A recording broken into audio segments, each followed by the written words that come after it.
देखो भाई, तुमने अपनी पत्नी से वादा किया है कि एक संतान होगा तो घर छोड़ करके चला जाऊंगा। यहाँ नाव हो गई और आप मेरे छाया पुत्र हो, तुम्हारे पुत्रों की चिंता मुझको भी हो रही है। तो एक काम करते हैं ना, मेरे 9 पुत्र हैं और तुम्हारी 9 कन्या, चलो समधी बन जाते हैं। चलो समधी बन जाते हैं। तो करदम जी की 9 कन्याओं का विवाह ब्रह्मा जी के 9 पुत्र से हो गया।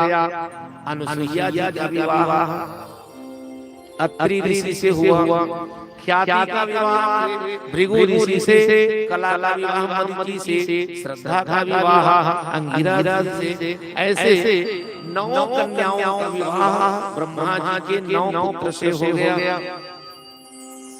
और सभी कन्याओं को देवहूति माता ने बड़े ही संस्कार सिखा करके अपने घर से विदा की है। बेटी चले जाओ अपने ससुराल जाके, ससुराल में अपने सास और ससुर को अपने माता पिता समझना, अपने पति को भगवान का दर्जा दे करके उनकी प्रत्येक वचन का पालन करना। अपनी पुत्रियों को उन्होंने बहुत अच्छे संस्कार दिए और हर एक माता पिता को जब विदाई हो कन्या का तो ऐसे ही संस्कार देना चाहिए।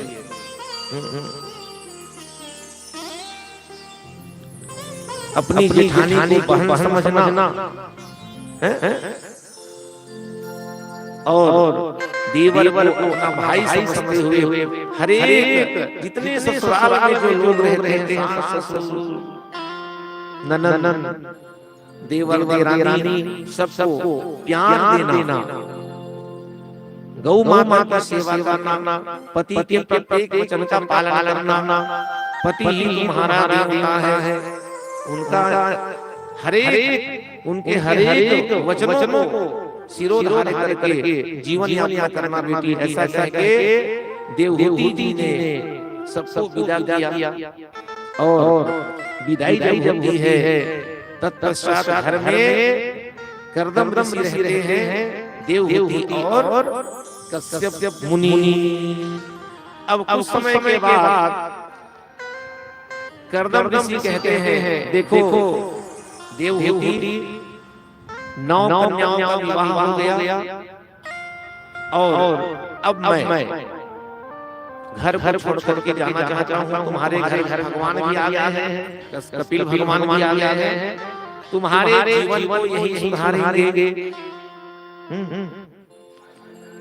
तो यहाँ पर सुखदेव भगवान कहते हैं, राजन मोह माया में जब मन फंस जाता है तब कुछ समय के लिए भगवान हमसे दूर चले जाते हैं। घर में बैठे हैं कपिल भगवान, लेकिन देवहूति जी का मन जो है अपनी कन्याओं की ओर है। कन्या ससुराल चली गई है, लेकिन मन हमेशा कन्याओं की ओर है। वो सोच रही है कि कभी बड़ी पुत्री आ जाए, कभी छोटी आ जाए, कभी मंझली वाली आ जाए और कभी नौ सब घर में आ जाए। बड़े प्रसन्नता के साथ हम यहाँ पर रहेंगे। मतलब मन जो है भगवान से हट के माया मोह में फंस गया है देवहूति का। एक दिन देवहूति स्नान करने के बाद दर्पण देखती है। जैसे आप सब लोग देखते हो, जब स्नान करने के बाद दर्पण देखते हो चेहरा, तो जब चेहरा देखती है तब वो चेहरे दर्पण में क्या देखती है? देवहूति देख रही है दर्पण में चेहरे को और कह रही है, मेरी अंगों की चमक जो है वो क्या हो रही है? धूमिल हो रही है, आंखों की रोशनी गायब हो रही है, नाक टेढ़े हो रहे हैं, गाल चल रहे हैं, मेरे समझने में दांत हैं, 32 दांत झड़ने वाले हैं, झड़ रहे हैं। मैंने अभी तक अपने जीवन में क्या किया? 9 कन्याओं को जन्म दिया और 9 कन्याओं की विदाई करने के बाद भी मेरा मन जो है 24 घंटे मेरी कन्याओं की ओर लहरा है। मैंने जीवन में किया, मैंने ममता मोह माया में फंसा, मेरा मन जो है प्रतिपल मोह माया ही फंसा है। मेरे घर घर भगवान बैठे हैं, लेकिन मेरा मन 24 घंटा इधर उधर बहता है। ममता गई मेरे मन ते,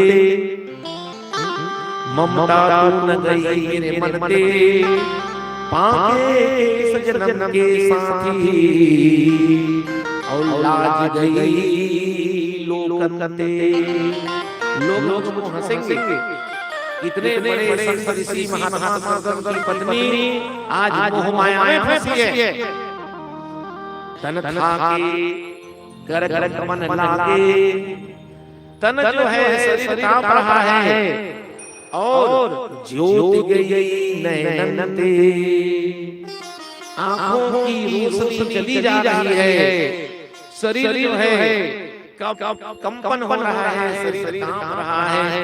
मैंने अभी तक न पूजा किया, अभी तक न पाठ किया, न अभी तक मैं अपने जीवन को सुधारने का प्रयास किया। तो उसी क्षण जो है उसका ध्यान चला जाता है भगवान की ओर। भगवान सूर्यदेव राजा अच्छी से कहते हैं, देखो राजन, व्यक्ति को जब चेत आना चाहिए तो ऐसे ही आना चाहिए। पछतावा हो रहा है, देवहूति को पछतावा हो रहा है। प्रेम से बोलो वृंदावन बिहारी लाल की जय। मैंने जवानी में क्या किया?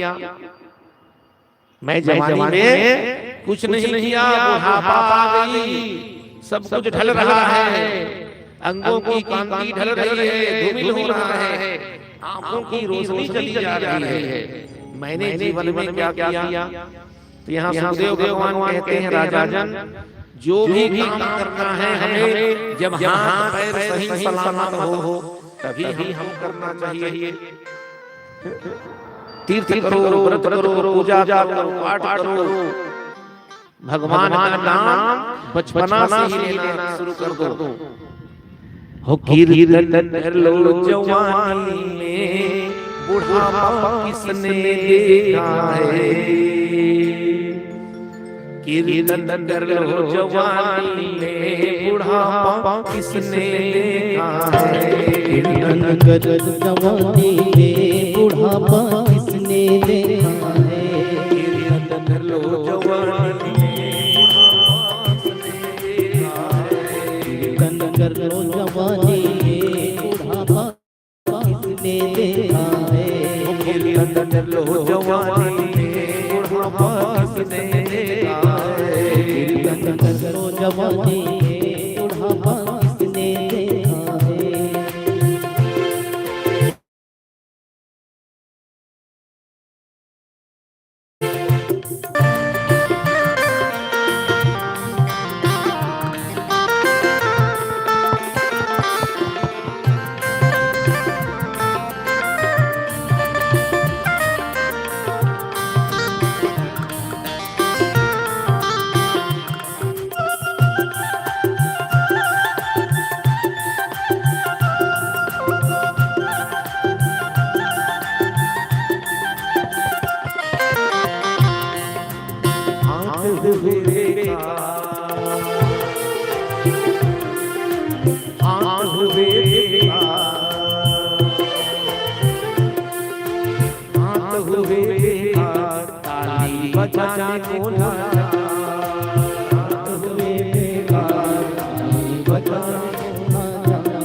देखो भाई,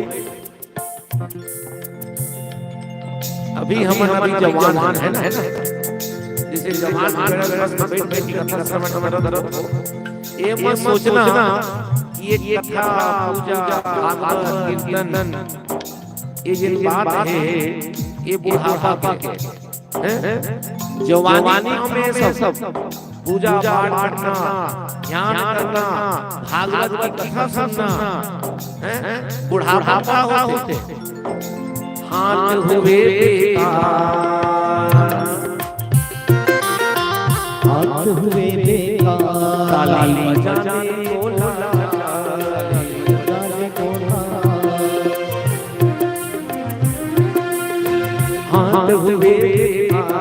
ताली बजाने को लाचार। हाथ हुए बेकार ताली बजाने को लाचार। ताली बजाओ जवानी में बुढ़ापा किसने देखा है। ताली बजाओ जवानी में बुढ़ापा किसने देखा है। ताली बजाओ जवानी में बुढ़ापा किसने देखा है। ताली बजाओ जवानी में बुढ़ापा किसने देखा है। कीर्तन करो जवानी में बुढ़ापा किसने देखा है। कीर्तन करो जवानी में बुढ़ापा किसने देखा है।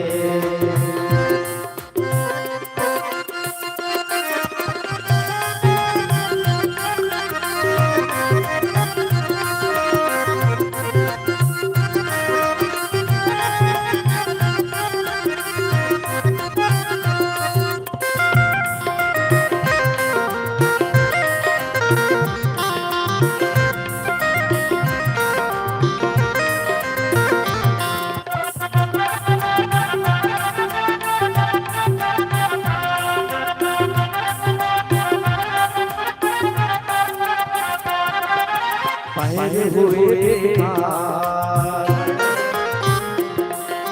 पाए हुए बेकार, तीरथ जाने को लाचार। पाए हुए बेकार, तीरथ जाने को लाचार। तीरथ करो जवानी में बुढ़ापा किसने देखा है।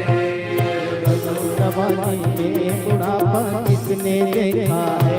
कीर्तन करो जवानी में बुढ़ापा किसने देखा है। करो जवानी में बुढ़ापा किसने देखा है। कीर्तन करो जवानी में बुढ़ापा किसने देखा है। कीर्तन करो जवानी में बुढ़ापा किसने देखा है। प्रेम से बोलो वृंदावन बिहारी लाल की जय हो। जवानी में सब करना चाहिए। आज देवहूति माता ने क्या किया। 9 कन्याओं का जन्म हो गया। 9 कन्याएं ससुराल चली गई, लेकिन उन कन्याओं का ध्यान प्रतिपल कर रही है, भगवान को भूल रही है। लेकिन जब बुढ़ापा आया तो बुढ़ापा जब आया, जब बुढ़ापा आता है, जब बुढ़ापा आया तब वो पछता रही है। और पछताते पछताते ध्यान आता है कि मेरे घर भगवान हैं, कपिल भी है। तब कपिल जी के पावन चरणों में जाकर के बैठ जाती है और कहती है, बेटा तुम्हारे पिताजी कहकर कर चले गए कि तुम मेरे जीवन का उद्धार करोगे। तुम मेरे जीवन का उद्धार करोगे बेटा। हाँ।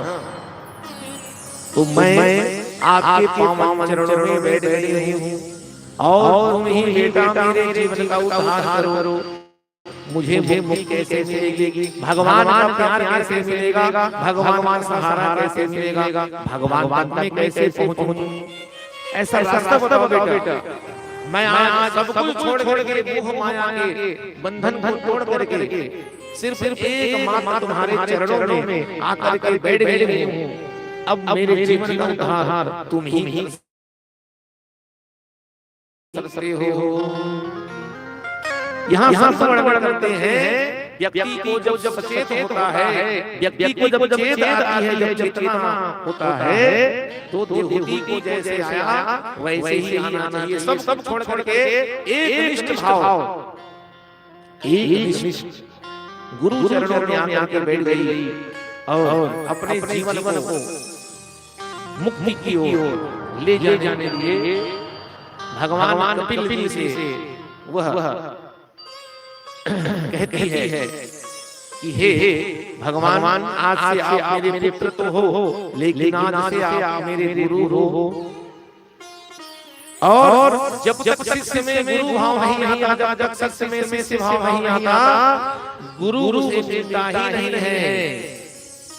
शिष्य से हम कृष्ण वचनम। महाभारत का यहाँ पर छोटा सा दृश्य है।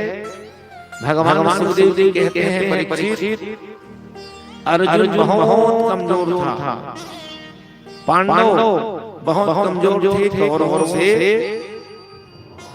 जब दुर्योधन आता है भगवान कृष्ण के पास और युद्ध में भागने के लिए कहता है कि हे ठाकुर तुम हमारे साथ रहोगे युद्ध में, हमको आशीर्वाद प्रदान करोगे। तो भगवान कहते हैं देखो दुर्योधन, मेरा वचन है कि महाभारत युद्ध में मैं हथियार नहीं उठाऊंगा। यदि तुम चाहो तो तुम मेरी अक्षौहिणी सेना जो है उसे ले जाओ। अक्षौहिणी सेना में हाथी, घोड़ा, पैदल चलने वाले कई हजार सैनिक मेरे पास हैं। एक तरफ मैं खड़ा हूँ और एक तरफ मेरी सेना है। दुर्योधन कहता है यदि आप युद्ध में भाग नहीं लेना चाहते केशव, तो मैं आपकी अक्षौहिणी सेना को ले जाना चाहता हूँ। भगवान ने संपत्ति दे दिया, जाओ ले जाओ। और इधर जब देखता है तो अर्जुन भगवान श्री कृष्ण के पावन चरणों में बैठा हुआ था और ठाकुर जी से ऐसा विनती कर रहा था कि हे ठाकुर आप युद्ध करें या युद्ध में भाग लें या न लें, मुझे उससे कोई मतलब नहीं है। सिर्फ आप मेरे साथ में रहो, सिर्फ मेरे साथ रहो। आपका साथ मुझको चाहिए और मैं आपका शिष्य बनना चाहता हूँ। मुझे अपना शिष्य बना लो और मेरे रथ में बैठ करके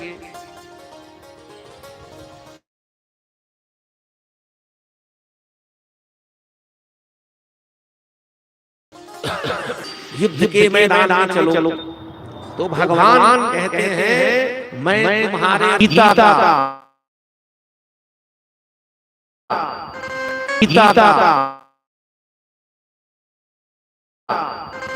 जो आए हो और युद्ध के क्षेत्र में आकर के ज्ञान मत आओ, तुम युद्ध करो और ऐसा युद्ध करो ताकि जितने लोग यहाँ बैठे हुए हैं युद्ध के मैदान में आए हुए हैं क्षेत्र में, वे सभी परम धाम प्राप्त हो जाए, क्योंकि ये समय के बाद मरने वाले हैं।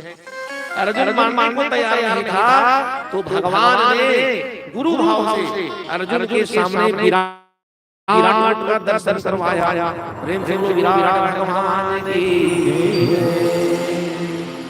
विराट का दर्शन कराया तो जितने कौरव सामने खड़े थे सब भगवान के पेट के अंदर दिखाई मरे हुए। भगवान कहा थोड़ी देर के बाद मरने वाले हैं तुम्हारी हाथों। तो मरने वाले जो लोग रहते हैं इस पर चिंता की क्या बात है। जब शरीर पुराना हो जाता है ना तो आत्मा जो है शरीर को छोड़ के नए शरीर में प्रवेश करती है। तो ये गीता हो गया, शंखनाद किया और महाभारत युद्ध हुआ और पांडवों की जीत होती है। तो यहाँ पर सुखदेव भगवान कहते हैं राजन, जैसे अर्जुन ने शिष्य भाव दिखाया, भगवान कृष्ण के पावन चरणों का ध्यान किया, उसी प्रकार से आज माता देवहूति भी कपिल भगवान के पावन चरणों में बैठ करके नवधा भक्ति का ज्ञान सीखने वाली है। प्रेम से बोलो कपिल भगवान की जय। तो कपिल भगवान ने भगवान जीवन धन्य हो जाता है। एक भक्त को पकड़ लेना। आज कपिल भगवान ने नवधा भक्ति बताया जिसे मैं आप लोग बता रहा हूँ और सुखदेव भगवान परीक्षित को बता रहे हैं गंगा जी के पावन तट। जितनी कथाएं चल रही है वह राजा परीक्षित को तारने का उपाय है। हम सब परीक्षित तो हैं, हम सबको भी श्राप है, मोह माया में बंधे हुए हैं, हम सबको भी श्राप है 7 दिन मरने का। तो अपने जीवन को धन्य बनाए। तो सबसे पहले कपिल भगवान ने कहा माता देखो मैं नौधा भाव तुमको बताऊंगा। एक सीढ़ी है, 9 पंक्ति लगी हुई उसमें। जब मंदिर जाते हो, देवी माता ऊपर रह रही है, पर्वतों पर रह रही है, सीढ़ी में चढ़ते हुए हम वहां तक पहुंचते हैं। तो 9 प्रकार की सीढ़ी मैं तुमको बताऊंगा, लेकिन सिर्फ 2 चीज तुम लेकर के आओ। निसैनी जानी को नहीं करता, निसैनी में पट्टी लगी थे और बाजू में खंभा लगा है ना, मजबूत। तो 2 मजबूत जो है खंभा, वो तुम लेकर के आओ, और 9 भक्ति मैं तुमको बताऊंगा। दोनों गुरु शिष्य मिल करके हम समस्त भक्तों को भगवान तक पहुंचने का रास्ता बताएंगे। ऐसा भगवान कपिल ने कहा। तो खंभे कौन से लाऊं बेटा? तो भगवान कहते हैं एक खंभा है मां ज्ञान का, और एक खंभा वैराग्य का। ज्ञान क्या चीज है? सुन लो, हम मनुष्य हैं। मनुष्य क्यों बने हैं? भगवान ने हमें मनुष्य क्यों बनाया? और हम इसके पुत्र हैं, इस संसार में जी रहे हैं। और भगवान ने हमें मनुष्य क्यों बनाया? यदि इतना जानकारी यदि तुमको हो गया तो तुम ज्ञानी बन गए। किम श्रेयः, हमारे जीवन का उद्देश्य क्या है? कल सुनाया मैं आप लोगों को बताओ। हमारे जीवन का उद्देश्य क्या है? मानव इसलिए बना है, क्यों बनाया भगवान ने मानव? भगवान चाहते हैं कि मेरे बच्चे मेरे पास आ जाए, उनको भक्ति मिले, मुक्ति मिले, वैकुंठ धाम प्राप्ति हो। उसके लिए क्या करना पड़ेगा? हमारे जीवन का उद्देश्य क्या है? भगवान श्रीमद् भागवत के पावन चरणों में बैठ कथा का श्रवण करो। भगवान राधा माधव के पावन चरणों में बैठ करके उनकी ओर निहारो। यही जीवन का श्रेय है, और अन्यथा कुछ नहीं। तो यही ज्ञान है मां। तुम्हारा जन्म क्यों हुआ है? तुम्हारे जीवन का उद्देश्य क्या है? यदि तुम जान गए तो यही तुम ज्ञानी बन गए। और वैराग्य क्या है बेटा? वैराग्य है माता, जब हमारा जन्म हुआ तो खाली हाथ आए थे, खाली हाथ जाना है। सब कुछ यही छोड़ करके जाना है। धन दौलत, हीरा मोती, सोना चांदी, अपने पुत्र पुत्रियों को सबको छोड़ करके हो यहाँ से अकेले जाना है। एक कफन का टुकड़ा भी तुम्हारे लिए नहीं रहेगा मामा। वैराग्य जीवन जियो, और जो भी वस्तु का उपयोग करते हो उसे त्याग की भावना से जीना है मामा। जो यही ज्ञान और वैराग्य है, तो तुम्हारे अंदर 2 बात होना चाहिए। तुम्हारे जीवन उद्देश्य क्या है? और खाली हाथ आए, खाली हाथ जाना है। 2 खंभे अपने जीवन में उतार लो, और 9 प्रकार की भक्ति मैं तो बताता हूँ। प्रेम से बोलो कपिल भगवान की जय। बड़े ही शांति के साथ बैठ करके नवधा भक्ति का श्रवण करें। और इस नवधा भक्ति में एक भक्ति को यदि कोई जीवन में उतार लाता है तो उसका जीवन देवहूति माता की तरह धन्य हो जाएगा। श्रवणम कीर्तनम विष्णु स्मरणम पाद सेवनम अर्चनम वंदनम दास्यम शक्यम आत्मनिवेदनम। ये नवधा भक्ति है। सब पहला भक्ति क्या है? भगवान को पाने का रास्ता बता रहे हैं भगवान। स्वयं भगवान है कपिल जी। 24 अवतारों में एक अवतार है कपिल भगवान का। तो पहला क्या बोलते हैं? अब भगवान स्वयं हमको सिखा रहे हैं कि ये मानो मेरे बुखार से जो चीज कर रहे हैं उसको तो सीख लो। कोई साधारण भी नहीं हूँ मैं, भगवान स्वयं तुमको समझा रहा हूँ, इसको सीखो। तो पहला कहते हैं भगवान कह रहे हैं मुझको प्राप्त करना है, तो सबसे पहले श्रवण करो। क्या श्रवण करो? श्रवण माने सुनना। सबसे बड़ी भक्ति है ये सुनना। जो सुन लिया, क्या सुन लिया? भगवान की कथा को। जो सुनता है कथा को, सुनने वाले जीवन से थाक मिट जाता है। थाक का मतलब होता है थकान।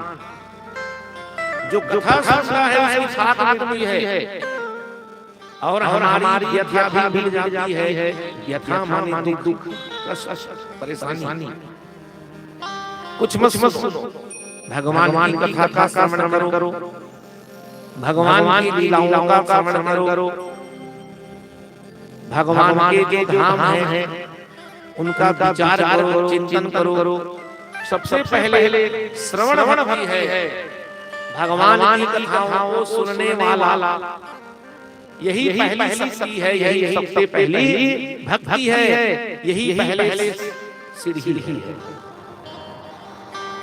हमको बम्बलेश्वरी मंदिर जाना है, डोंगरगढ़ जाना है, तो कोई छलांग मार करके पहले पहुंच जाता। सबसे पहले से ही चढ़ना पड़ता है नहीं?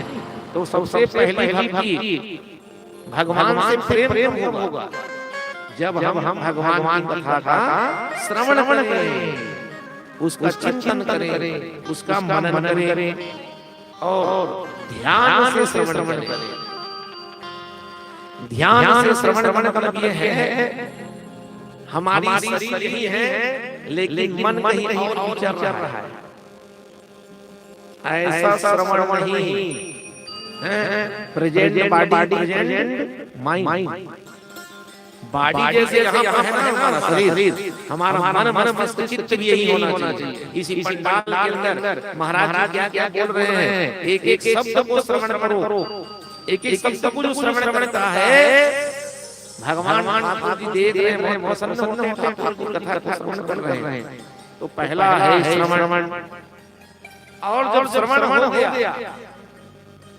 जब प्रेम हो गया ठाकुर जी से, तो ठाकुर जी की कथा को जो श्रवण कर लिया तो उसका चिंतन भी करता है। चिंतन माने कीर्तन माने ताली बजा के भजन गाते हो। अरे जैसे प्रेम हो गया, कल आपने श्रवण किया कि भगवान को प्रेम है। किससे प्रेम है? अपने भक्तों से। अपने भक्तों के लिए श्रीमद् भागवत को गाया है हमारे ठाकुर जी ने अपने मुख से। ये विष्णुमुखी गंगा है, एक गंगा विष्णुपति गंगा जो मृत्यु के बाद हमारे परिवार वालों को तारने का गंगा मैया करती है, वो भगवान विष्णु जी के चरण से निकली गंगा है। और यह गंगा विष्णुमुखी गंगा है, भगवान के मुख से निकली हुई गंगा। तो भगवान स्वयं कह रहे हैं जो मुझसे प्रेम करता है वो भगवान की कथा को, मेरी कथा को सुनता है। और जब मेरी कथा समझ में आ जाता है, जब ये प्रेम करने लगता है मुझसे, तो मेरी कथा को ताली बजा बजा के कीर्तन करता है।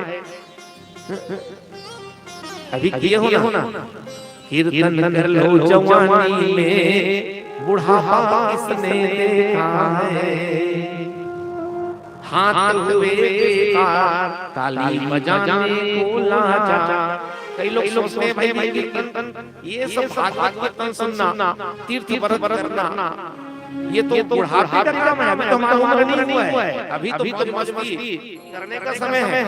ऐसा नहीं, बुढ़ापा जब आएगी तो ताली भी नहीं बजेगा। ताली बजाने की कोशिश करोगे तो हाथ इधर ऐसा जाएगा, बजेगा ही नहीं ताली, क्योंकि तुमने जवानी को खो दिया इधर उधर की बातों पे। कमर भर जाएगी। कब जाओगे तीर्थ? वृंदावन जाएंगे, कुंज बिहारी दर्शन करेंगे। कब करोगे? बुढ़ापे पे। जवानी नहीं करना चाहिए, बुढ़ापे पर आंखों में मोतियां बन जाएगी। क्या क्या देखो वृंदावन, कमर झुक जाएगी। पैरों में बल नहीं रहेगा, कैसे पर्वत चढ़ोगे।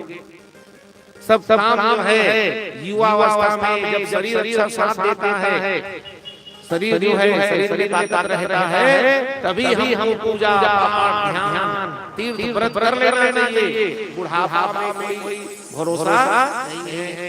क्या भरोसा है इस जिंदगी का,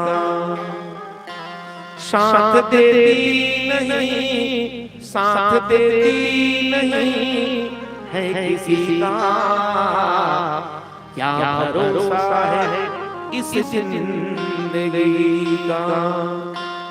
श्वास चल श्वास रुक जाएगी चलते चले, श्वास रुक जाएगी चलते चले। शमा बुझ जाएगा जलते जले, शमा बुझ जाएगा जलते जले।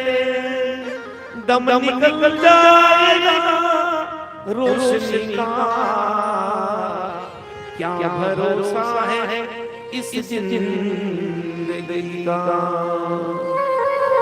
क्या भरोसा है, क्या भरोसा है। जीवन का कोई भरोसा नहीं है। हर एक पल को जी लो। आने वाला जो पल है वो हमारा नहीं है। ये सोच करके जो जीता है वही व्यक्ति जीवन भर भगवान की भक्ति को प्राप्त करता है। तो कीर्तन भी करते हैं, जो भगवान की कथा जो सुनता है उसका कीर्तन भी होता है।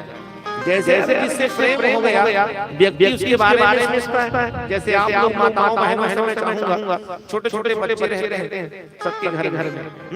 तुम शादी में चले गए, छोटा बच्चा तुम्हारे घर में है, तुम कहीं शादी में चली गई अकेली, तो वहां जा जाके किसको याद करते हो? अपने बच्चे को याद करते हो नहीं? उसके बारे में बताते हो, हमारा छोटा सा बच्चा कितना सुंदर है, मेरे बिना रह नहीं सकता, वो आने वाला था, मेरा मन जो है प्रतिपल उसकी ओर है, मुझको बहुत याद आ रही है उसकी।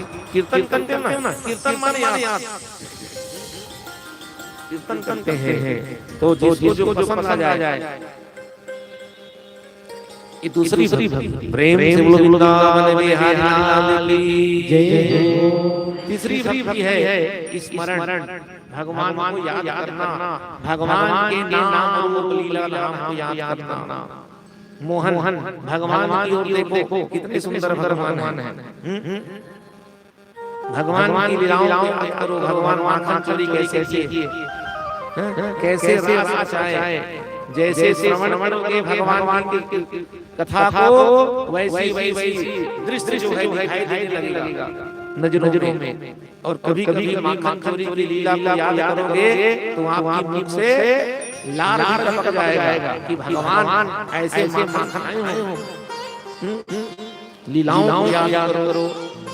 मोहन की जो याद आई, असकों को बहाने दो। जिन राहों से आना है, जिन राहों से आना है, राहों को सजाने दो। मोहन की जो याद आई, अशकों को बहाने। सबरी माता जो है श्री रामचंद्र जी आएंगे, इंतजार कर रही थी। रोज देर तोड़ती थी और सोचती थी जब रामचंद्र जी मेरे घर आएंगे तब मैं उसे बेर खिलाऊंगा। इंतजार देखो, भगवान उन्हीं की मुराद पूर्ण करते हैं जो भगवान के पावन चरणों में आकर के अपनी इच्छा पूरा कर देते हैं। हर की मुराद जानते हैं भगवान। श्रीमद् भागवत में सुखदेव भगवान कहते हैं राजन भगवान सिर्फ एक चीज पसंद नहीं करते, वो है मांगना। मांगना भगवान पसंद नहीं करते, मांगते रहते हैं हम सब। जब भी जाओ पूजा करो, पाठ करो, मंदिर में जाओ, जोत प्रज्वलित करवाओ, शीतला मंदिर जाओ, हनुमान मंदिर जाओ, तो इतनी बड़ी लंबी लिस्ट रहती है मांग की हमारी। डिमांड हे प्रभु मेरी जन पास आ जाते हो, मोर लड़की 25 साल की होगी, बढ़िया वर मिलती तो आज एक नरिया चढ़ा देवता, शादी बाद दिन है एक पूरा नरिया चढ़ा हूं, गांव भर दिन है हलवा पूरी बनवा हूं, भंडारा लगवा भगवान। तो का भगवान सबसे पूरा ठेका लिखेगा, दाखर लड़की युवा हुआ थे, कौन नौकरी कर देना है, कौन मेरे लाना है।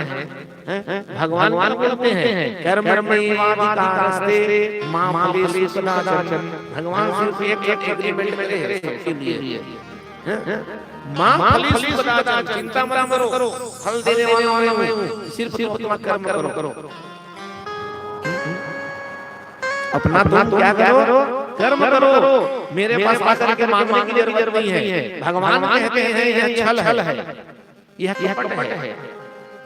जो मेरे पास आकर के झोली फैला मांगते हो ना, ये मुझको बिल्कुल पसंद नहीं। चुपचाप हो जाओ। सुखदेव जी कहते हैं राजन भगवान कहते हैं तुम मेरे भरो हो, तुम मेरे पुत्र हो, और जैसे माँ बाप अपने पुत्र पुत्रियों की फिक्र होती है, मेरी बच्ची के पास क्या नहीं है, मेरे बच्चे के पास कौन सी आवश्यकता है, माँ बाप चिंता रहते हैं, तो मैं तो तुम्हारा परम